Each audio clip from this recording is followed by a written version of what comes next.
வணக்கம் நண்பர்களே. இன்று நம்ம பாரம்பரிய வாழ்க்கையிலும் இயற்கை மருத்துவத்திலும் முக்கிய இடம்பெறும் ஒரு அற்புதமான மூலிகை இலை பற்றி பார்க்கலாம். அதுதான் வெற்றிலை. வெற்றிலை வெறும் பழக்க வழக்கத்திற்காக மட்டுமல்ல, உடலுக்கும் பல ஆரோக்கிய நன்மைகளை வழங்கும் இயற்கை மூலிகையாகவும் கருதப்படுகிறது.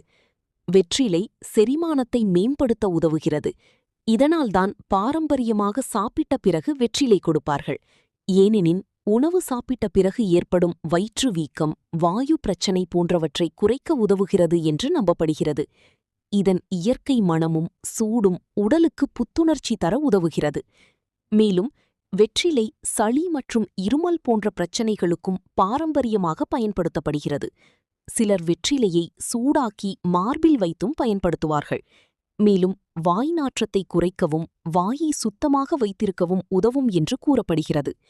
வெற்றிலையின் இயற்கை தன்மைகள் உடலில் இரத்த ஓட்டத்தை சீராக வைத்திருக்க உதவும் என்று நம்பப்படுகிறது. சில இயற்கை முறைகளில் தலைவலி, உடல் சோர்வு போன்றவற்றை குறைக்கவும் பயன்படுத்தப்படுகிறது. தலைமடி மற்றும் தோல் பராமரிப்பிலும் வெற்றிலையை சிலர் பயன்படுத்துகின்றனர். வெற்றிலையை கஷாயமாக, மூலிகை நீராக அல்லது பாரம்பரிய மருத்துவ முறைகளில் பயன்படுத்தலாம். சிலர் இயற்கை வைத்திய முறைகளில் இதன் சாற்றையும் பயன்படுத்துகிறார்கள். எந்த இயற்கை பொருளாக இருந்தாலும் அளவோடு பயன்படுத்துவது நல்லது. உடல்நிலை பிரச்சனை உள்ளவர்கள் மருத்துவரின் ஆலோசனையுடன் பயன்படுத்துவது பாதுகாப்பானது. சிறிய இலை, ஆனால் பெரிய நன்மைகள்.